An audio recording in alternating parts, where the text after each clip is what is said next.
श्री गणेशाय नमः। गणपति बप्पा मोरया। आप और आपके परिवारजनों पर गणेश भगवान का आशीर्वाद सदा बना रहे। प्रिय भक्तजनों, आषाढ़ मास के कृष्ण पक्ष की कृष्ण पिंगल चौथर्ती या अंगार की संकट चौथर्ती के इस शुभ अवसर पर आप सभी सुनने वाले हैं संकट चौथर्ती की व्रत कथा। सबसे पहले मिलकर हम सब गणेश भगवान का ध्यान करें। हे गणपति भगवान, आप 64 कोटि विद्याओं के दाता तथा देवताओं के आचार्य बृहस्पति जी को भी विद्या प्रदान करने वाले हैं। जड़ को भी अविष्ट विद्या देने वाले आप हैं। आप द्विंद हैं, कवि है और कवियों की बुद्धि के स्वामी है। मैं आपको प्रणाम करती हूँ। जो अनाथों के बंधु है, जिनके दोनों कपोल सिंदूर से शोभामान है, जो प्रबल विघ्नों का नाश करने में समर्थ है और इंद्र आदि देव जिनकी वंदना करते हैं, उन श्री गणेश का मैं प्रांतः काल स्मरण करती हूँ। ओम श्री गणेशाय नमः। प्रिय भक्तजनों, अब आप अपने अपने दुखों के निवारण के लिए और अपनी अपनी मनोकामनाओं की पूर्ति के लिए मन में विश्वास रखकर धैर्य के साथ इस पवित्र कथा को सुनिएगा। एक समय पार्वती जी ने गणेश जी से पूछा कि हे वत्स, आषाढ़ कृष्ण चतुर्थी बहुत ही शुभदायिनी कही गई है, आप उसका विधान बताइए। इस मास के गणेश जी का क्या नाम है और उनकी पूजा किस प्रकार करनी चाहिए? गणेश जी ने उत्तर दिया कि हे माता, पूर्व काल में इसी प्रश्न को युधिष्ठिर ने पूछा था और उन्हें भगवान श्री कृष्ण ने जो उत्तर दिया था मैं उसको बता रहा हूँ। आप ध्यान पूर्वक सुनिए। श्री कृष्ण भगवान ने कहा कि हे राजन, गणेश जी की प्रीतिक कारक विघ्न विनाशक पुराण इतिहास में वर्णित कथा को कह रहा हूँ, आप सुनिए। हे कुंती पुत्र, आषाढ़ कृष्ण चतुर्थी के गणेश जी का नाम लंबोदर है। उनका पूजन पूर्व वर्णित विधि से करें। हे महाराज, द्वापर युग में मैषापति नगरी का महिजीत नामक राजा था। वह बड़ा ही पुण्यशील और प्रतापी राजा था। वह अपनी प्रजा का पालन पुत्रवत करता था, किंतु संतान विहीन होने के कारण उसे राज्य महल का वैभव अच्छा नहीं लगता था। वेदों में निसंतान का जीवन व्यर्थ माना गया है। यदि संतानहीन व्यक्ति अपने पितरों को जल दान देता है तो उसके पितरगण उस जल को गर्म जल के रूप में ग्रहण करते हैं। इसी ओहापोह में राजा का बहुत समय व्यतीत हो गया। उन्होंने पुत्र प्राप्ति के लिए बहुत से दान, जग, जाग आदि कार्य किए, फिर भी राजा को पुत्र उत्पत्ति नहीं हुई। उनकी जवानी ढल गई और बुढ़ापा आ गया, किंतु वंश वृद्धि नहीं हुई। इसके बाद राजा ने विद्वान ब्राह्मणों और प्रजाजनों से इस संदर्भ में परामर्श लिया। राजा ने कहा कि हे ब्राह्मणों तथा प्रजाजनों, हम तो संतानहीन ही हो गए, अब मेरी क्या गति होगी? मैंने जीवन में तो कुछ भी पाप कर्म नहीं किया। मैंने कभी अत्याचार के द्वारा धन संग्रह नहीं किया। मैंने तो सदैव प्रजा का पुत्रवत पालन किया और धर्म आचरण के द्वारा ही पृथ्वी का शासन किया। मैंने चोर डाकुओं को दंडित किया, इष्ट मित्रों के भोजन की व्यवस्था की, गौ ब्राह्मणों का हित चिंतन करते हुए शिष्ट पुरुषों का आदर सत्कार किया। इस प्रकार मैं पृथ्वी का पालन कर रहा हूँ, अपनी प्रजा का धर्म पूर्वक रक्षण किया। फिर भी हे द्विजोत्तम, मुझे अब तक पुत्र न होने का क्या कारण है? विद्वान ब्राह्मणों ने कहा कि हे महाराज, हम लोग वैसा ही प्रयत्न करेंगे जिससे आपके वंश की वृद्धि हो। इस प्रकार कहकर सब लोग जुक्ति सोचने लगे। सारी प्रजाएं राजा के मनोरथ की सिद्धि के लिए ब्राह्मणों के साथ वन में चली गई।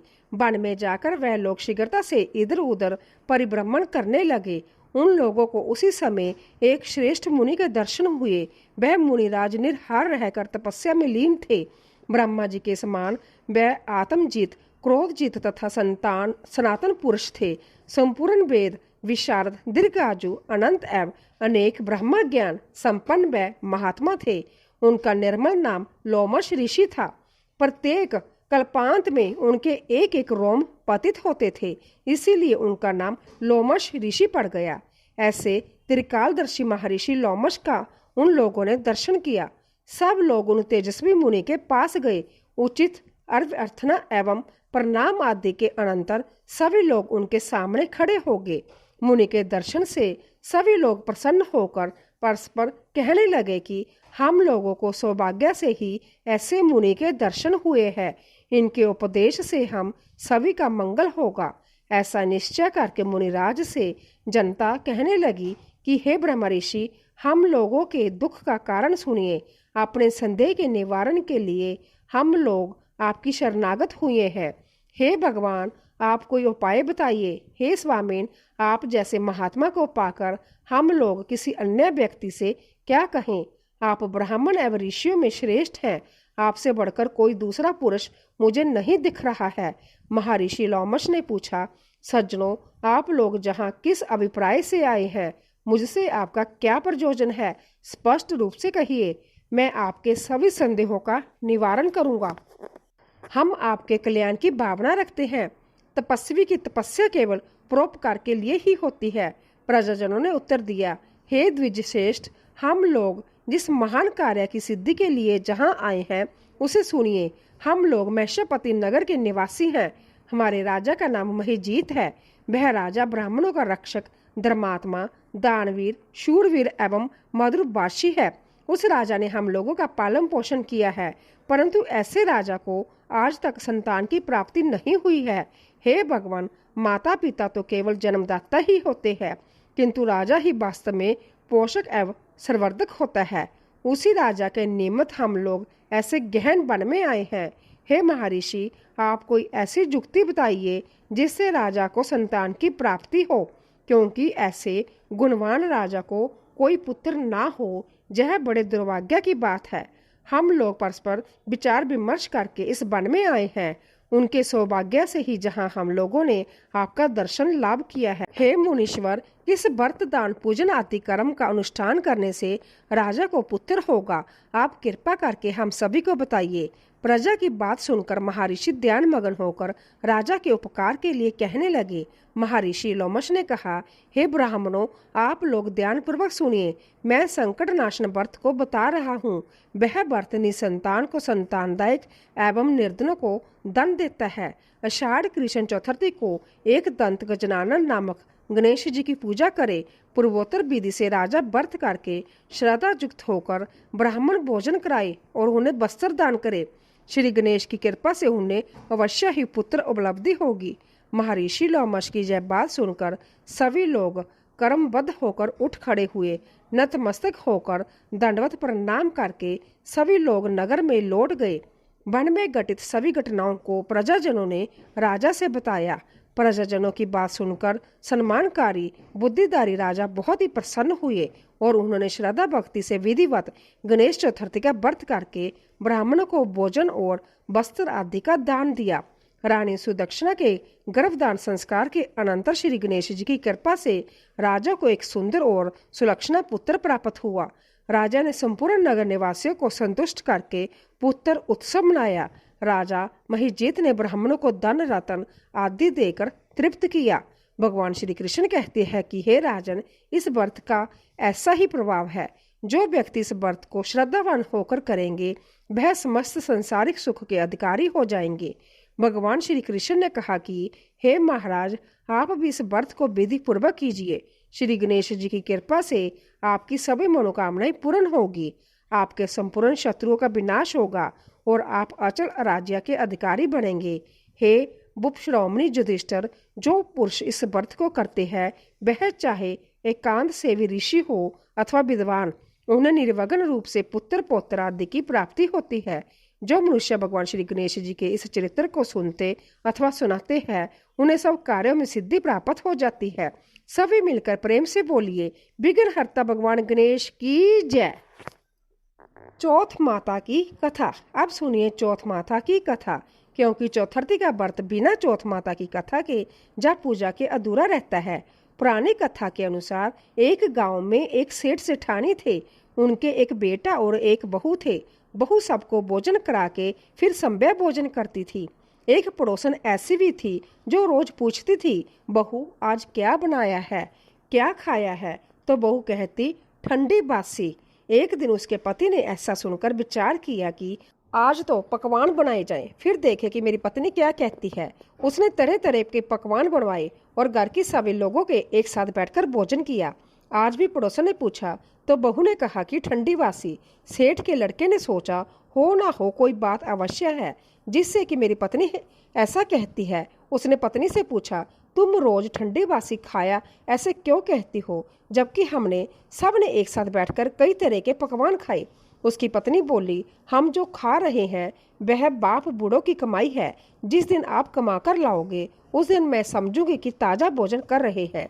अब एक दिन लड़के ने माँ से कहा, मैं एक बड़े शहर में कमाई करने जा रहा हूँ। माँ बोली, बेटा अपने पास इतना धन है कि खाया नहीं खत्म होगा। माँ के मना करने पर भी बेटे ने संभव कमाने का दृढ़ निश्चय कर लिया और जाते समय पत्नी से कहा, मैं जब तक कमाकर बहुत सा धन लेकर ना आऊं तुम चूल्हे की आग मत बुझने देना। एक दिन चूल्हे की आग बुझ गई तो वह मन ही मन घबराने लगी कि कहीं मेरे पति पर संकट तो नहीं आन पड़ा। जल्दी से पड़ोस में से आग लाकर चूल्हे में रख दूं। ऐसा विचार करके पत्नी पड़ोस में गई। वहां पड़ोसन चौथ माता का व्रत और पूजन कर रही थी। पड़ोसन ने कहा, थोड़ी देर में आकर ले जाना। तो बहू ने पड़ोसन से पूछा, आप यह व्रत क्यों करती हो, इससे क्या होता है? पड़ोसन ने कहा, चौथ माता की इस व्रत को करने से अन्न और लक्ष्मी मिलती है और अपनी मनोकामनाएं पूर्ण होती है। अब बहू भी चौथ माता का व्रत करने लगी। दीवार पर उसने चौथ माता के चित्र बनवाया। उस दिन घी और गुड़ का चूरमा बनाकर रात्रि को चंद्रमा को अर्घ्य देकर उसने भोजन किया। ऐसा करते करते बहुत दिन हो गए।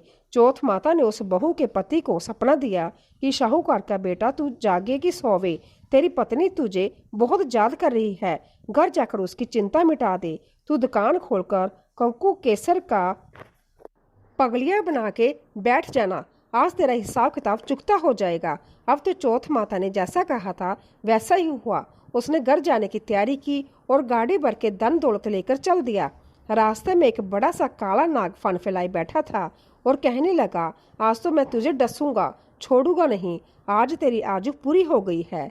सेठ के लड़के ने कहा, आज चौथ माता ने मुझे सपना दिया तो मैं पत्नी से मिलने घर जा रहा हूँ। वहाँ मेरी पत्नी बहुत चिंता कर रही है, मैं उससे मिलकर जरूर आऊँगा, तब तुम मुझे डस लेना। नाग ने कहा, तुम शपथ पूर्वक कहकर जाओ तो मैं तुम्हें जाने दूंगा, परंतु लौटकर नहीं आए तो तुम्हारे घर आकर मैं तुम्हें डसूंगा।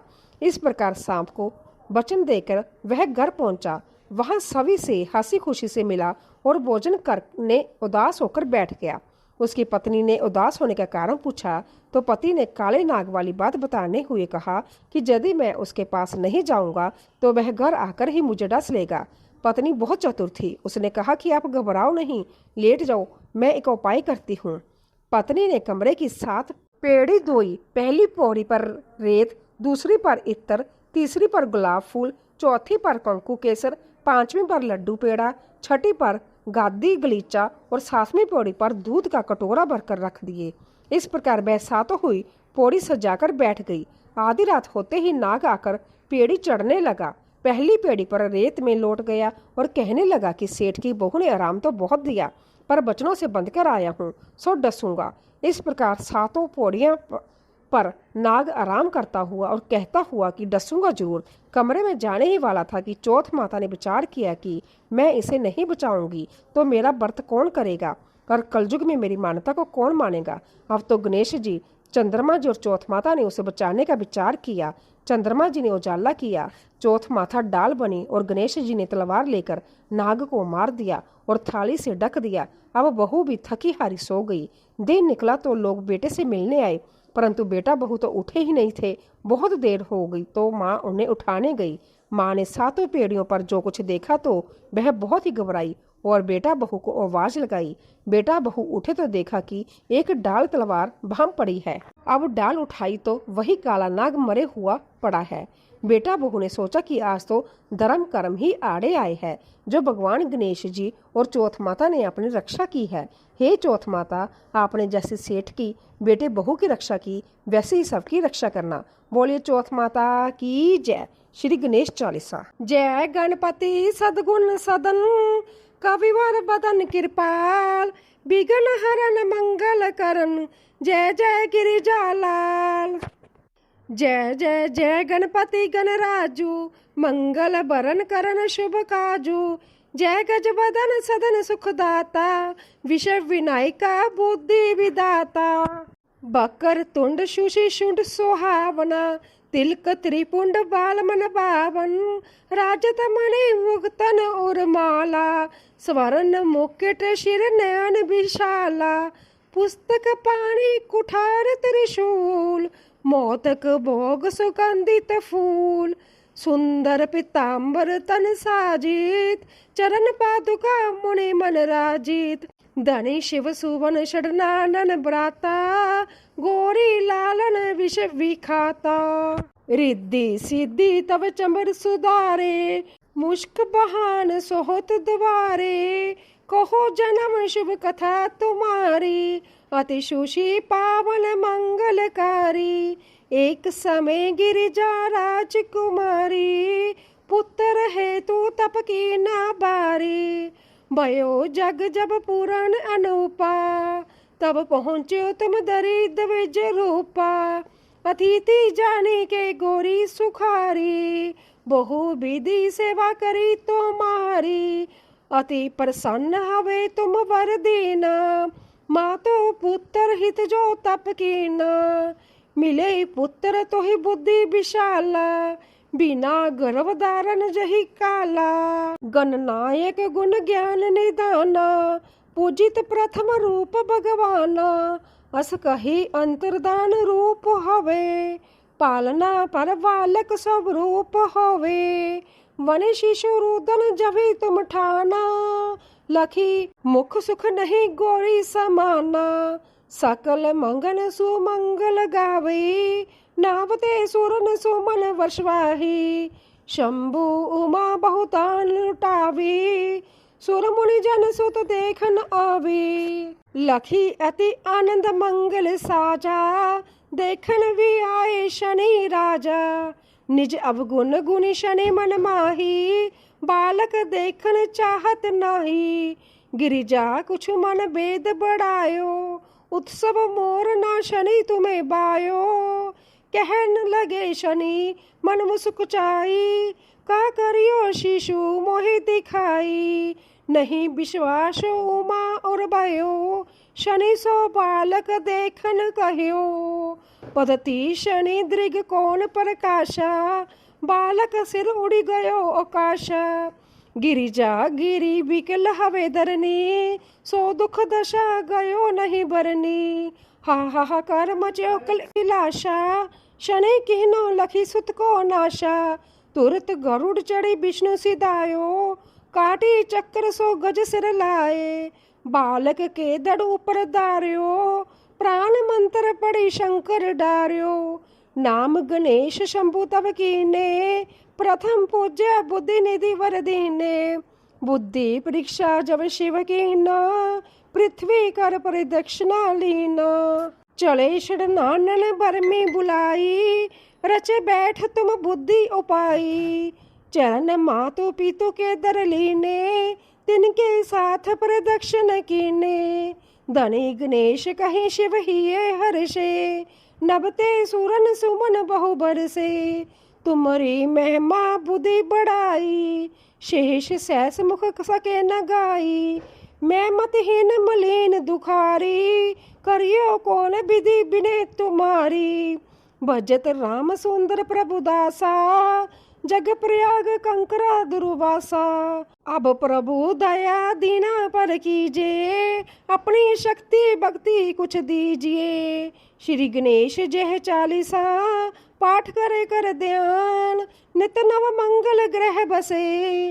लहे जगत सनमान, सबंध अपने सहस्र दश, ऋषि पंचमी दिनेश, पुरन चालीसा भयो, मंगल मूर्ति गणेश। श्री गणेश चालीसा समाप्त होती है। प्रेम से बोलिए भगवान श्री गणेश जी की जय। आप सभी को आज की कथा पसंद आई हो तो वीडियो को लाइक कीजिएगा, शेयर कीजिएगा, कमेंट में गणपति भगवान की जय लिखिएगा और चैनल को सब्सक्राइब करिएगा।